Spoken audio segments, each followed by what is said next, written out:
From Lebanon to Syria, to Iraq, to Yemen, to Gaza, Iran's minions have armed themselves to the teeth with tens of thousands of rockets, missiles, and attack drones. Iran itself wields the largest ballistic missile stockpile in the entire Middle East, and it was on full display on April 13th, when Iran launched over 300 projectiles at Israel, waves of drones and cruise and ballistic missiles. Welcome to Stakelbeck Tonight. I'm Erick Stakelbeck, and if you thought the death of Iranian President Ibrahim Raisi may cause Iran's regime to stop and reflect on the evil path they've chosen, well, think again. Raisi and other top Iranian officials were killed in a helicopter crash earlier this week, and the regime held a massive funeral for him on Wednesday. Leaders from Iran's proxies, Hamas, Hezbollah, and the Houthis, were all in attendance to mourn the passing of the man known as the Butcher of Tehran. And far from reconsidering their jihad against Israel and the West, folks, they're doubling down. They met with top Iranian officials on the sidelines of the funeral and charted a course for more, not less, terror against Israel. Yes, it was a full-fledged terror summit with reps from Palestinian Islamic Jihad and Iraqi militia groups also in attendance. According to Iranian state media, they discussed, quote, the continuation of jihad and struggle until the complete victory of the Palestinian resistance in Gaza, with the participation of all resistance groups and fronts in the region. In other words, just another day at the office for these evil men who are absolutely consumed by their demonic obsession to destroy Israel. And to accomplish that goal, they have formed a ring of fire around the Jewish state. From Lebanon to Syria, to Iraq, to Yemen, to Gaza, Iran's minions have armed themselves to the teeth with tens of thousands of rockets, missiles, and attack drones. Iran itself wields the largest ballistic missile stockpile in the entire Middle East, and it was on full display on April 13th, when Iran launched over 300 projectiles at Israel, waves of drones and cruise and ballistic missiles. Now, miraculously, and I do not use that word lightly, 99% of these incoming projectiles were intercepted by Israel and its allies in the region, including the United States. But as the jihadi powwow at Raisi's funeral shows, the threat is far from over. It's personified by Iran's most lethal proxy, Hezbollah, which has some 150,000 rockets and missiles aimed at every inch of Israel. Our correspondent Yair Pinto traveled to Israel's border with Lebanon to learn more about the massive Hezbollah arsenal and why Israel is so concerned. Take a look. Nasrallah threatens. We have accurate missile capabilities. They will reach a lot. Hezbollah's rocket array is the secret of its power. The ability to pour a great deal of fire from hidden launchers is extremely dangerous, and no wonder it worries Israel.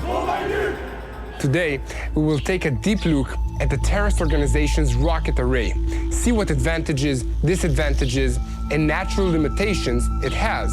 We will learn how the IDF deals with this threat. Since the end of the Second Lebanon War in 2006, Hezbollah has been collecting its rockets of almost every type that Iran knows how to obtain or produce and that Iranian money can buy. The first weapon that Hezbollah has are Grads, and more than half of the rocket arsenal in southern Lebanon consists of them.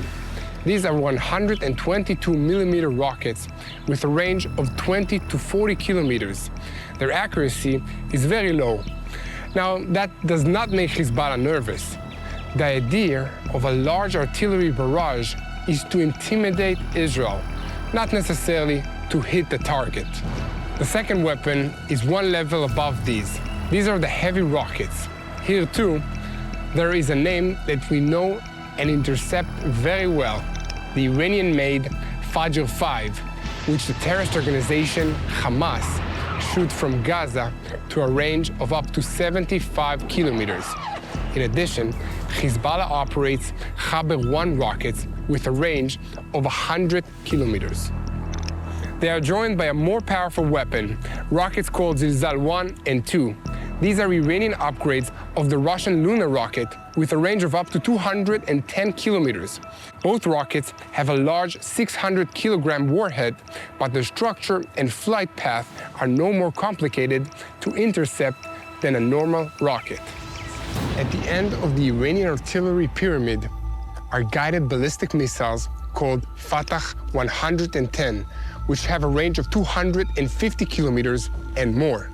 They are actually guided versions of the Zilzal rocket, who use GPS to fix their course to the target, but have no ability to maneuver and surprise.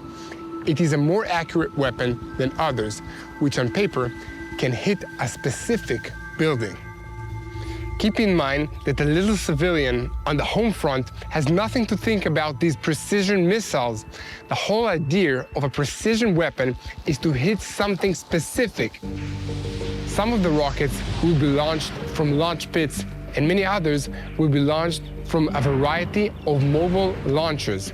Some of them sit on standard heavy trucks of Grad systems, and many others on smaller and more agile trucks, with tubes for Grad rockets inside the crate at the back, or with an upper shell that looks like a delivery truck.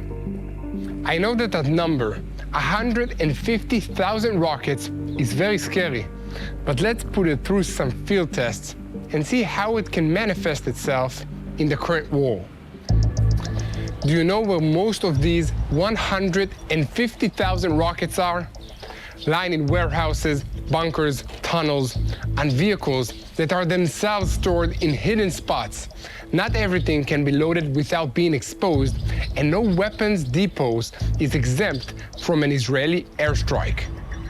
Another problem is rocket logistics.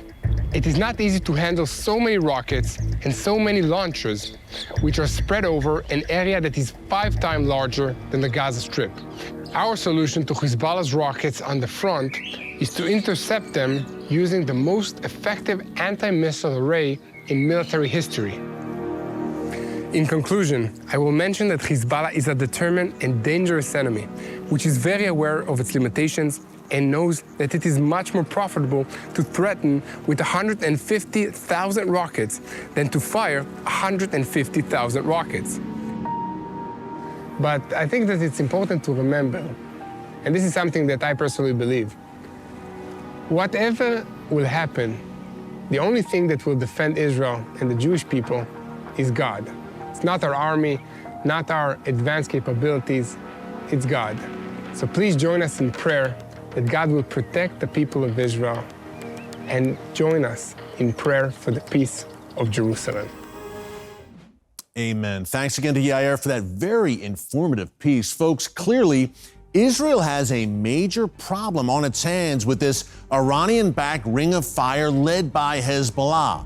Thankfully, Israel has the world's most advanced missile defense systems. From Iron Dome to David Sling to the Arrow system, Israel is the world leader in missile defense. And now Israel is preparing to unveil Iron Beam, a new laser-based system that could change missile defense as we know it. It couldn't come at a better time as Iran and its proxies stockpile thousands of rockets, missiles, and drones. So how will Israel stay one step ahead of its enemies, who, remember, are also the enemies of America and the free world? Dr. Yuval Steinitz, chairman of Rafael Advanced Defense Systems, joined me recently to share how Israel is changing the game when it comes to missile defense and how his company is at the center of it. Some people may think this sounds like science fiction, but it's very real, and Israel is on the cutting edge of this laser-based technology. Tell us more about Iron Beam and why that could be a new day for Israel. Yeah, this is really a realistic science fiction, one can say. The problem was that, all the superpowers, including United States, Russia, were trying to produce laser weapons since the 1960s, for 50 or 60 years now. And it was, actually, it was impossible. In Rafael, our scientists managed to resolve this problem. What we are doing is really amazing. Instead of sending very strong beams that will be splitted and spread around, we are sending several hundred beams. And then we see that a certain beam occasionally hit exactly the right place on the target, and in a millisecond, we are taking all the other beams and give them exactly the same character, so all of them, despite the interference, or the interference will bring them, like the first beam, exactly to the right target. Now, since the missile is moving very fast, we have to repeat this thousands of times every second. We called it adaptive optics, and with our adaptive optics, which is the first of its kind in the world, we already managed in tests 1 year ago to intercept missiles and even artillery shells from many kilometers, from 10 kilometers, even more kilometers away. In a year from now, it will be complete and totally effective, and then we will be able not to intercept 99% of the threats, of the projectiles against us, but maybe close to 99.9. How do you defend against these emerging threats, like hypersonic missiles, and like drones, which presents a different challenge, the swarms of drones that Iran and its proxies can launch? So speaking about drones, we are already able to intercept most of the drones, and we are now, I am unable to elaborate, but we are developing new systems to intercept drones that will be able to intercept many, many drones together. With regard to hypersonic missiles, this is a new threat that is forthcoming. We already started, we already exposed that we are developing the Skysonic, the first of its kind in the world, a missile that can maneuver in such hypersonic velocities that it can capture and intercept incoming hypersonic missiles. But actually, we already have initial capacity to deal with hypersonic threats with the David Sling. In 5 years, 10 years from now, probably our enemies will have really hypersonic threats. We will be prepared in advance. Yeah, Dr. Steinitz, this is great foresight, and I love how Rafael and Israel are staying ahead of the curve. What is your vision for Rafael and for Israel's defense going forward? And I would think that a big part of that would be a continued, very strong relationship with the United States. The cooperation with the United States is extremely important for us. And we are already producing some sophisticated elements in United States, in Florida, in Orlando. I just visited our site in Orlando a few months ago, in California, in Washington. Now we are building a facility to produce Iron Dome interceptors, a full interceptor, for the first time outside Israel, in Camden, in Arkansas. This facility, once completed, will be able to produce several thousand Iron Dome interceptors every year, both for us, to increase our supply in Israel, but also for United States. United States already bought few batteries of Iron Dome. My main goal as a chairman of Rafael, that in the future, Rafael will become almost not just an Israeli company with some little branches in the United States, but will become an Israeli-American or an American-Israeli company that is developing and produces the best defense systems in the world, in America and in Israel together.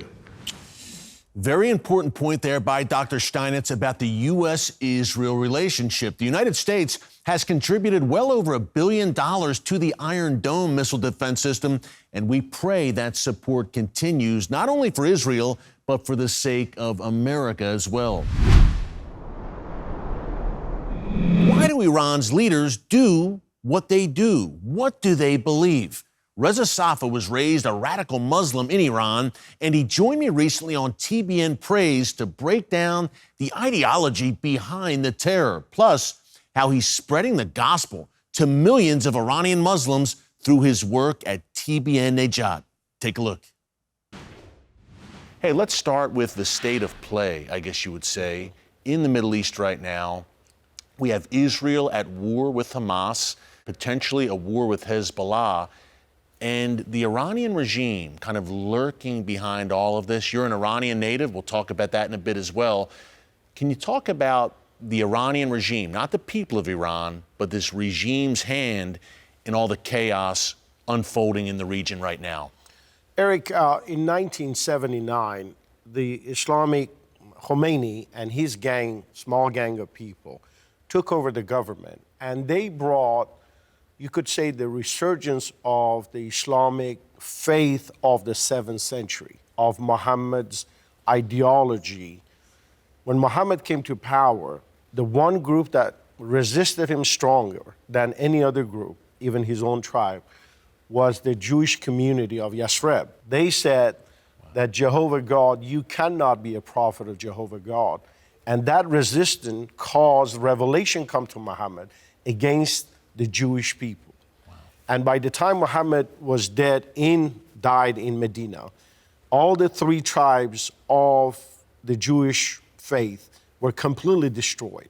Every Jew from the Arabian Peninsula, every Christian were killed. And that ideology has translated into modern resurgence of the Islamic faith. Hamas ideology is based on that very ground of Muhammad faith, that Jews will stop Islam to go forward, more than Christians. Because Christians had the message of peace, Jews would not compromise. And for that very reason, that hatred and that desire for destroying the Jews out of the face of the earth is the ideology of radical Islam, and they will never come away from it. No matter who they are, no matter what they're called, that ideology is the ground base of radical Islam. One way of doing that, accomplishing that evil goal, Reza, would be for Iran to acquire nuclear weapons. What would an Iranian bomb, a nuclear Iran, mean for the world and for the United States? I believe they already have the bomb. The very fact that they are so bold in opposing Israeli forces as well as the American forces now through Houthis, the very fact, I believe, that they do have the bomb. Wow. And that's because why, of their boldness. You think that's a sign? Absolutely. You know, these guys that are in power in Iran, they're not dummies. They're incredibly, when it comes to intelligence, they know more than you can imagine. And they know that Israel is a nuclear power. They know America can destroy them in about an hour or two. So they're not dummies, but they have the bomb. That's why they're so bold about what they're doing right now in the Middle East, in Yemen, in Syria, and so on and so forth. Does America know that they have it? I believe so. I believe Biden administration know that they have the bomb. That's why they're not attacking Iran, that they should. So, very interesting time. To say the least. And by the way, folks, Reza writes about this in great detail in his incredible book, Inside Islam. Be sure to pick it up. It's a great one. It really breaks down everything going on in the Muslim world. Take us up to the point where you've become such a crucial part of our TBN family and heading up TBN Nejat.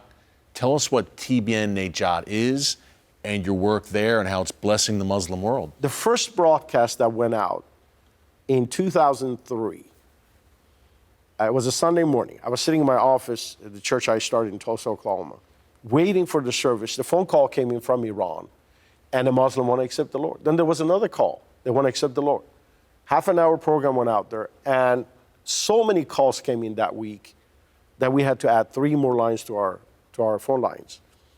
And then in 2000, making the long story short, there were so many people coming to the Lord on a weekly basis, hundreds and hundreds of in Iran. From Iran. And Dr. Crouch found out about this through another miracle, through a man. It's another story. And he asked me to come out here. I came out here. He said, and so that day I was so nervous to have a great pitch. The first thing he said to me, he said, Reza, he called me Reza. He said, when can we start this network? I couldn't believe it. I almost cried. And so we started 2006 with TBN, and the rest is history. Yeah, so God went ahead of you. You didn't even have to make the pitch. Yes. Mr. Krause just said, hey, when do we start? That's right. It's easy to hear about the plots and schemes of Israel's enemies and America's and become disheartened. But when it comes to Israel's future, God is very upbeat. I love Psalm 2, which says that God quite literally laughs at the nations as they conspire against Israel. He rebukes them in his anger and terrifies them in his wrath, saying, I have installed my king on Zion, my holy mountain. Now that's Mount Zion in Jerusalem, and that king is Jesus. So clearly, God has a great plan for his land that no amount of Iranian missiles can change. So take heart and be encouraged. Stakelbeck Tonight, my all-new nightly series on current events through a bold biblical lens. Make sure you hit the subscribe button so you never miss an upload, and tap the bell icon so you're notified every time a new video is posted. And don't forget to share your thoughts, insights, and comments below. Thanks for watching, and God bless.